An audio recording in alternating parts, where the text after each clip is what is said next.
Welcome to City Life TV. I'm Danae Jones and today I'm joined by Rhiannon Saunders, Director of WGC Lawyers, and we're talking about all things body corporate. Welcome to the show, Rhiannon. Thank you. So can you explain to us the experience that you have in the body corporate industry? Danae, I've been practicing in this industry for more than 10 years. And in that time, I've developed a lot of experience in many facets of the industry, which is also known as strata or community living. I assist body corporate committees, managers and individual lot owners. That includes providing advice about bylaws, caretaking and letting agreements, meetings, disputes, insurance matters and the recovery of unpaid levies. In fact, I cover almost anything that is connected to the body corporate industry. So what is a body corporate? Essentially, it's a group of people or entities that share ownership in property. The property might be an apartment block, or a commercial building, or even a group of houses. But in any of those examples, there will be property that is individually owned, and then there is property called common property that is shared jointly by the owners. A good example of common property is a pool or a driveway. And so what are the advantages of being part of a body corporate? There are many benefits to community living. Convenience, size, and affordability are just a few. Many thousands of people have embraced community living of late, especially so in Cairns and Far North Queensland. So if I'm part of a body corporate, what do I need to know? There are lots of rules and regulations that govern bodies corporate. It's really important for lot owners to understand those rules, but a lot of my time is spent assisting committees or managers. Properly running a body corporate can be quite technical. One thing you need to know is who can make decisions, what can they make decisions about, and how can they make those decisions? So let's discuss a few of those things now. Who does have the power to make decisions? Well, there are generally three decision makers in a body corporate scenario. Firstly, as a property owner, you are generally entitled to make decisions about the inside of your property. Secondly, a body corporate is required to have a committee that is able to make decisions on behalf of a body corporate. And lastly, some decisions are reserved for being made by all property owners. In other words, some decisions are so important that the law does not allow them to be made by a property owner or a committee. Those types of decisions include spending money on things that exceed the committee's spending limit, authorising certain improvements to be made to the property, setting the body corporate's budget and levies for the year, and commencing certain types of legal proceedings.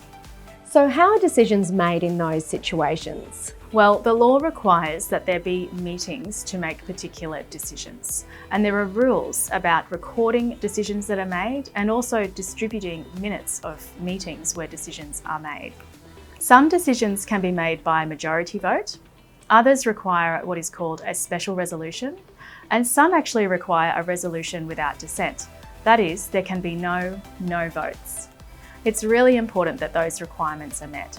If a property owner disputes a decision that has been made, they can take steps to challenge the decision and possibly to overturn it. So if I wanted the ability to be part of the decision-making process, so be on the committee, what do I need to do? Well, you should contact your body corporate manager to find out if there are any vacancies on the committee and when the next annual general meeting is going to be held. There are processes that need to be followed to be appointed to the committee, but if you make some inquiries, you might find out that there are some vacancies, or on the flip side, that the committee is full and you need to wait until the next general meeting to be appointed. Being on a committee requires time and care. There's a lot of responsibility involved, but I've seen many bodies corporate thrive when there is a hardworking, active committee on board. And what about if you're on a committee? What do you need to know?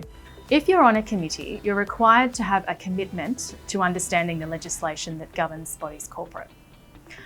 You need to be aware of your responsibility to act fairly, honestly, and in the best interests of the body corporate. Most bodies corporate engage a body corporate manager to assist with understanding and applying the legislation. And of course, it can be important to work with your fellow committee members as well. Sometimes it can be useful, if not critical, to obtain legal advice to make sure that your body corporate is following the framework that's set out in the legislation. And what sorts of situations might these be? I can give you a couple of real life examples. The first involves a committee deciding to spend money, owner's funds, on something without having the proper authority. In that case, I acted for a property owner who successfully challenged the committee's decision. The second is where I've acted for a committee who had to consider whether to approve improvements that had been made to common property. That's the area that property owners share ownership of. And there I have worked with the committee to ensure that decisions have been made properly and with regard to the legislation. Unfortunately, sometimes if decisions aren't made properly, then the body corporate can find itself in a protracted dispute that is before the courts, QCAT or the Body Corporate Commissioner's Office. So sometimes it's better to take the time to get advice before making certain decisions. That's been really helpful. Thanks for joining us today, Rhiannon. Thanks for having me. And thanks for joining us on City Life TV. If you'd like some more information about this topic and many others, head to citylifemedia.com.au or feel free to reach out to one of the experienced team at WGC Lawyers.